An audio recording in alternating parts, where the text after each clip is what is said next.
नमस्कार बच्चों, आज हम पढ़ने वाले हैं नीट बायोलॉजी का सबसे important chapter unit 3 cell structure and organisation. Part 1 में हमने पढ़ लिया था कोशिका क्या है, कोशिका सिद्धांत क्या है, प्रोकैरियोटिक कोशिकाएं क्या होती हैं, सेल मेम्ब्रेन क्या होता है, ये सब हमने उस क्लास में अच्छे से हिंदी लैंग्वेज में कवर कर लिया था। पर आज हम पढ़ने वाले हैं इस क्लास में क्या पढ़ेंगे, कोशिका द्रव्य पढ़ेंगे, साइटोप्लाज्म, केंद्रक, nucleus, mitochondria, ribosome, endoplasmic reticulum, Golgi body, lysosome और वैक्यूल रिक्तिका। आज हम इस क्लास में इतने टॉपिक कवर करने वाले हैं कि ये क्या होते हैं और ये हमारे सेल के अंदर कैसे कार्य करते हैं, प्लांट सेल में ये कैसे कार्य करते हैं और एनिमल सेल में ये कैसे कार्य करते हैं। तो चलिए हम बिल्कुल आसान भाषा में इसको विस्तार से समझेंगे। अगर आपको मेरी क्लास में कहीं भी कोई भी परेशानी हो, आपको समझ में ना आए, तो आप कमेंट में जरूर बताएं कि मैम आप और अच्छे से पढ़ाइए, हमको ऐसे समझ में नहीं आता। तो मैं आपको अच्छे से पढ़ाने की पूरी कोशिश करूंगी, पर आप बताओ और मेरी क्लास को, चैनल को सब्सक्राइब जरूर करो, बेल आइकन के साथ सब्सक्राइब। शुरू करते हैं। सबसे पहले हम पढ़ेंगे कोशिका द्रव्य। कोशिका द्रव्य हमारे प्लांट सेल में और एनिमल सेल में कैसे कार्य करता है। ये है एनिमल सेल। कोशिका द्रव्य हमारे प्लांट सेल में और एनिमल सेल में कैसे कार्य करता है, इसको बिल्कुल आसान भाषा में और अच्छे से समझते हैं। तो देखिए, पहले सबसे पहले जानते हैं कि कोशिका द्रव्य होता क्या है। हमें ये पता होना चाहिए कि कोशिका द्रव्य क्या होता है।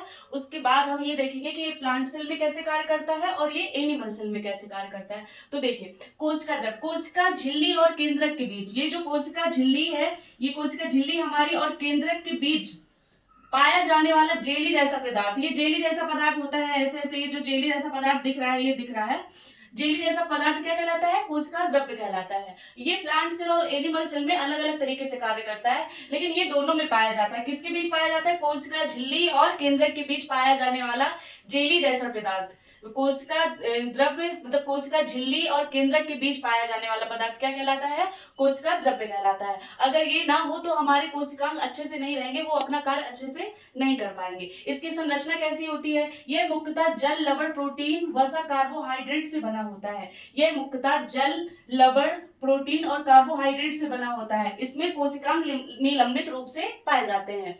क्या होती है इसकी संरचना, इसकी संरचना होती है, यह मुख्यतः जल, लवण, प्रोटीन, वसा, कार्बोहाइड्रेट से बना होता है और इसमें कोशिकांग निलंबित रूप से पाए जाते हैं। ठीक है, अब इसके कार्य क्या होते हैं, कोशिकांगों को स्थान देना। कोशिका द्रव्य का कार्य होता है, जैसे कि ये इसमें सारे कोशिकांग है ना, एनिमल सेल में भी देख लो कि ये जेली जैसा पदार्थ, ये साइटोप्लाज्म यानी कि कोशिका द्रव्य है और इसमें कोशिकांगों को स्थान दिया गया है। ठीक है, तो क्या करता है, इसका कार्य क्या होता है, कोशिकांगों को स्थान देना, रासायनिक क्रियाओं को स्थान देना, कोशिका का आकार बनाए रखना। ये अगर ये नहीं होगा जेली जैसा पदार्थ, इसमें ये सारे कोशिकांग क्या रहते हैं, तैरते रहते हैं और अपना कार्य करते रहते हैं। ठीक है, इसका महत्व है, कोशिका द्रव्य ना हो तो कोशिकांग सही प्रकार से कार्य नहीं करेंगे। अगर चाहे वो प्लांट सेल हो चाहे एनिमल सेल हो, अगर कोशिका द्रव्य नहीं होगा तो कोशिकांग सही तरीके से कार्य नहीं करेंगे। अब चलिए देखते हैं कि प्लांट सेल में कोशिका द्रव्य कैसे कार्य करता है। पादप कोशिका में कोशिकांग द्रव्य पतली परत के रूप में कोशिका झिल्ली के अंदर पाया जाता है।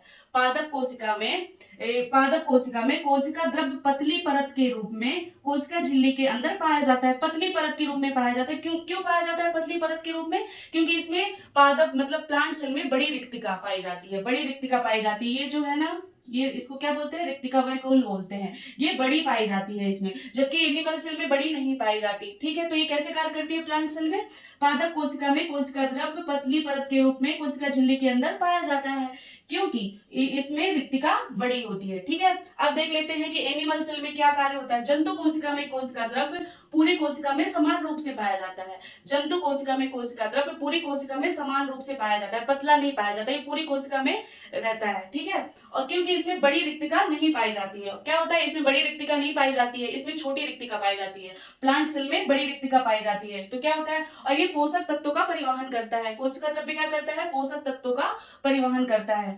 तो आपको समझ में आया, कोशिका झिल्ली और केंद्रक के बीच पाया जाने वाला जेली जैसा पदार्थ क्या है, कोशिका द्रव्य कहलाता है। इसकी संरचना क्या होती है, ये जल, लवण, प्रोटीन, वसा, कार्बोहाइड्रेट से बना होता है।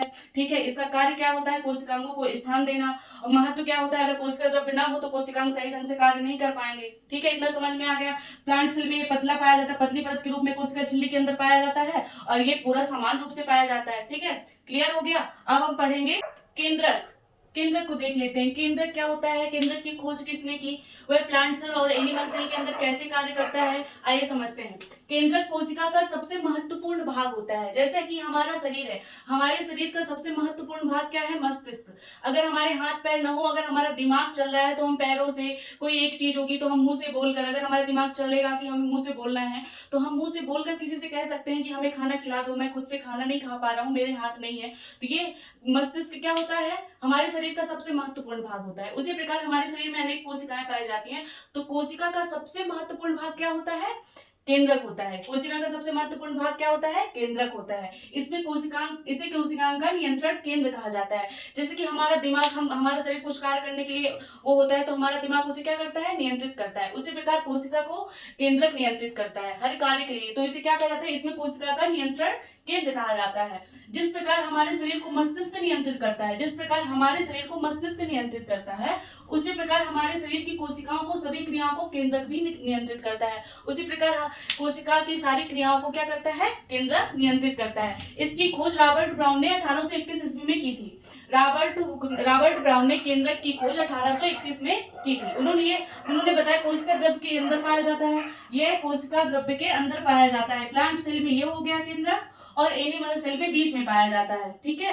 लेकिन ये कोशिका द्रव्य के अंदर पाया जाता है। कोशिका द्रव्य तो आपको पता चल ही गया क्या होता है, ये जो द्रव्य जैसा, जेली जैसा पदार्थ होता है, इसको कोशिका द्रव्य कहते हैं। तो दोनों में, प्लांट सेल में और एनिमल सेल में, दोनों में ये अंदर पाया जाता है, कोशिका द्रव्य के अंदर पाया जाता है, ठीक है।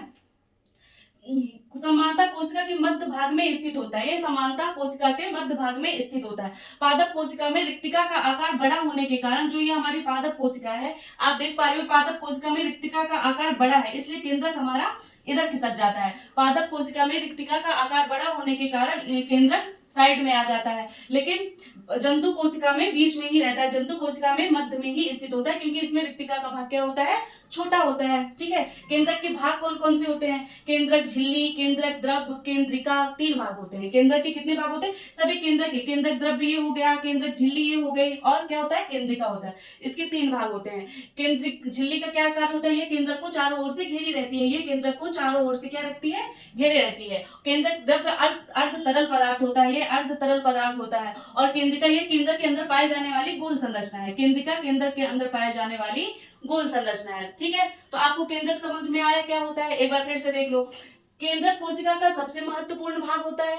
ये कोशिका का नियंत्रण केंद्र कहा जाता है, इसे कोशिका का नियंत्रण केंद्र कहा जाता है। जिस प्रकार हमारे शरीर को मस्तिष्क नियंत्रित करता है, उसी प्रकार कोशिका को केंद्रक नियंत्रित करता है, ठीक है।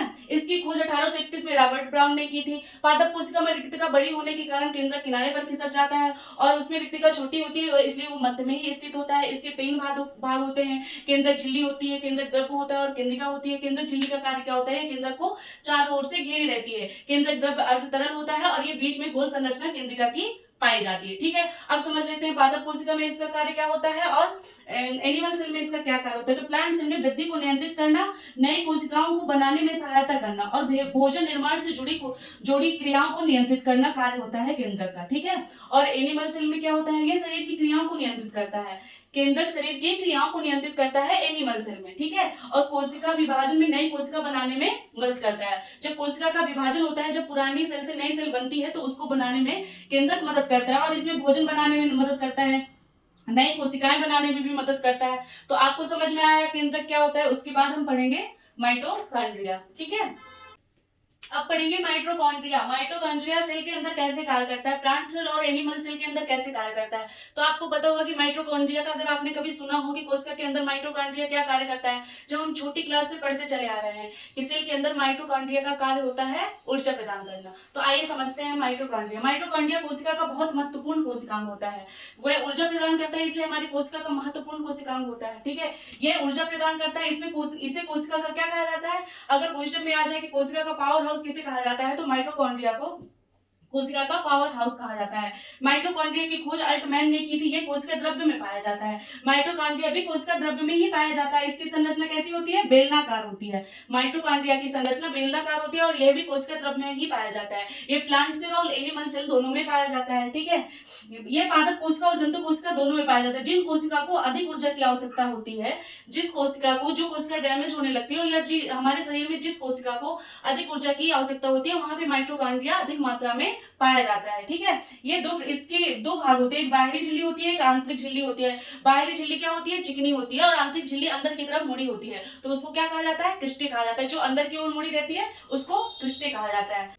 अब आपने इतना पढ़ लिया, तो उससे ऑब्जेक्टिव में दो क्वेश्चन कर लेती हूँ आपसे, तो आप उसके आंसर कमेंट में जरूर बताना। ठीक है, अब अगले अगले जो कोशिकांग है उनको अगली क्लास में पढ़ेंगे। ठीक है, तो बताइए कोशिका का वह भाग जो जैविक क्रियाओं को नियंत्रित करता है क्या कहलाता है? माइटोकॉन्ड्रिया कहलाता है, या केंद्रक कहलाता है, या क्लोरोप्लास्ट कहलाता है, या गोल्गी कहलाता है?